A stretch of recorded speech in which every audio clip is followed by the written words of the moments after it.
Pak Sekda, kalau untuk birokrasi desa itu Ya. apa juga termasuk yang dikoordinir sama Pak Sekda atau itu sudah urusannya penuh kepala desa atau juga masih ada koordinasi dari kabupaten? Jadi tetap jadi birokrasi desa itu tetap ada keterkaitannya dengan birokrasi kabupaten karena semua regulasi, semua kegiatan yang ada di desa ini walaupun itu sudah menjadi otonomi desa, tetapi kita selaku sebagai pembinanya bagaimana kita bisa memberikan gambaran, memberikan arah kepada pemerintah desa dalam kaitannya dengan ketaatan aturan.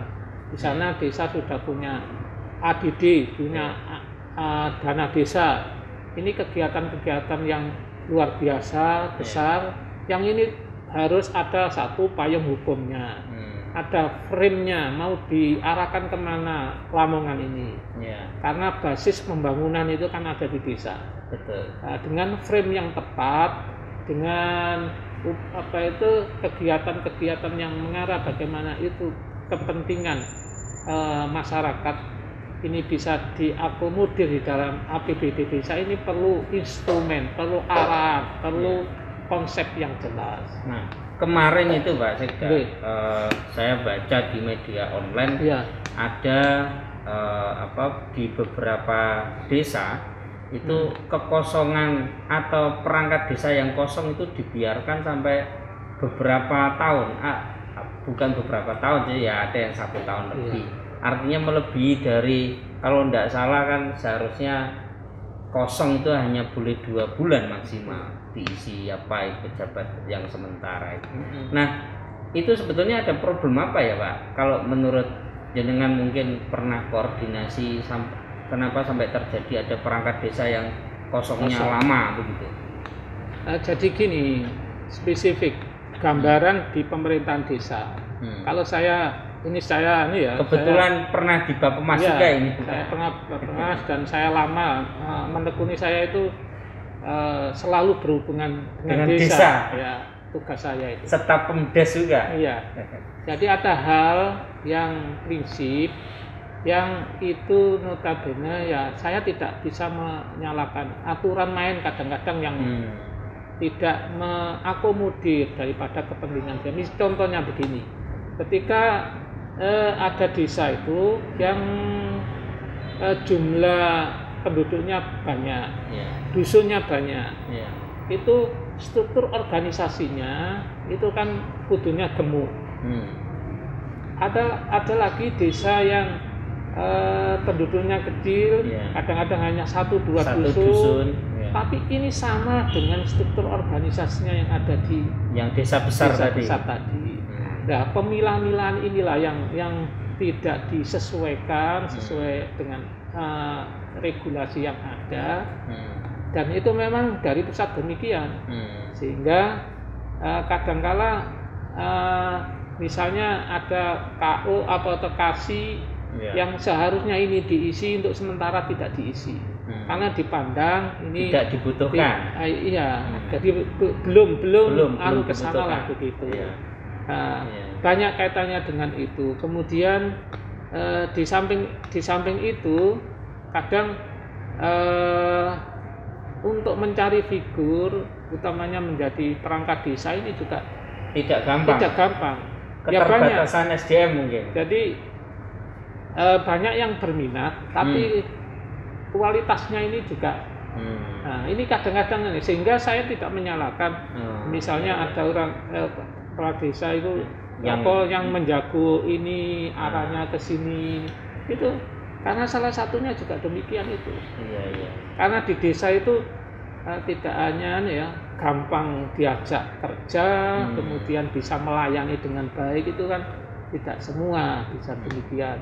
Mungkin ada yang pinter, katakanlah sarjana, tapi kan kadang ini tidak bisa klik dengan Pak Kadesnya, tidak dengan teman-temannya sehingga ini juga akan memicu trouble nanti di pemerintah, dan ini sering terjadi. ini yang saya yakin nanti ini juga sudah mulai banyak dari banyak desa-desa mulai proses. Lah proses sekarang ini proses pengisian perangkat desa itu hanya cukup sampai di tingkat kecamatan, tidak sampai ke kabupaten. Jadi prosesnya di desa. Nah, Pak Camat pun sesuai regulasi ada itu hanya memberikan rekomendasi atas hasil ujian yang ada itu. Mana yang hasil ujian yang ada ini dengan nilai ini itu yang direkomendasi oleh Pak Camat. Jadi pemerintah kabupaten hanya memberikan regulasi rambu-rambu di dalam proses pengisian perangkat desa dan tidak bisa memaksa, ayo kudu diisi, tidak bisa kita memaksa, tapi cuma memberikan gambaran memang kita berharap bahwa kekosongan itu segera untuk dilakukan pengisian agar proses pelayanan masyarakat di tingkat desa ini bisa berjalan dengan baik. Oke, jadi intinya bahwa yang perlu kita sampaikan ke publik, ada banyak faktor yang menyebabkan mengapa masih ada beberapa desa yang mungkin ada kekosongan jabatan perangkat desa, karena untuk mengisi ada banyak pertimbangan juga. Dan kalau menurut juknisnya pedomannya pengisian jabatan perangkat desa, ternyata dari pusat baik yang desa besar maupun desa kecil itu dikebiauya Pak ya, sama saja strukturnya itu, yang itu kemudian diimplementasinya ternyata juga tidak mudah untuk menyamakan desa besar dengan desa kecil. Mungkin juga pertimbangan keuangan desa juga. Betul ya itu. Kalau birokrasinya desa yang kecil dengan yang besar sama, ini kan akhirnya beban juga Pak untuk keuangan desa. Bengkoknya dengan ada atau tidak. Nah, itu banyak aspek lah yang apalagi kita itu desa kita itu tertinggi loh, 462 Pak. Iya, 462 desa itu kan. Iya, memang itu sangat luar biasa. 27 kecamatan, ada 462 desa. Dan sepertinya desa terbanyak itu di tempatnya jenengan, Blaga kalau nggak salah. Itu 29 desa. Iya. Baik. Nah, saya kira itu Pak yang beberapa hal yang perlu kami tanyakan atau bincang-bincang mengenal Bapak Sekda hari ini, dan mungkin di sesi yang penutup ini mungkin Pak Sekda mau menyampaikan sesuatu sebagai closing statement ke masyarakat Lamongan khususnya, silahkan Pak. Jadi saya terima kasih kepada seluruh masyarakat, makasih pada Pak Bupati yang telah mempercayakan saya sebagai Sekda Lamongan. Tentu ini membawa konsekuensi bagi kami, bagaimana saya mampu memberikan hal yang terbaik bagi masyarakat Lamongan. Saya berusaha bagaimana menggerakkan seluruh ASN, seluruh OPD yang ada ini untuk memberikan pelayanan yang terbaik kepada masyarakat. Banyak hal memang perkembangan dinamika masyarakat yang semakin tinggi, apalagi pada saat ini, pada saat kita sudah memulai untuk tatanan hidup baru, level kita sudah bagus, kemudian ini momentum yang baik untuk saling bersinergi.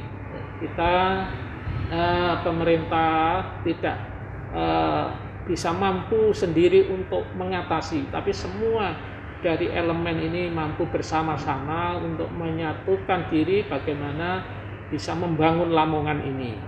Apalagi sesuai dengan visi Pak Bupati, ingin bagaimana kejayaan Lamongan itu terwujud. Kejayaan dalam arti bagaimana itu kesejahteraan lahir maupun batin itu bisa terwujud. Ini yang diinginkan kita bersama, dan saya yakin dengan kerja keras seluruh komponen OPD, kerjasama semua pihak bersinergi, TNI, Polri, kemudian masyarakat, tokoh masyarakat, semua kita ajak untuk bagaimana bisa bersinergi untuk membangun Lamongan ini.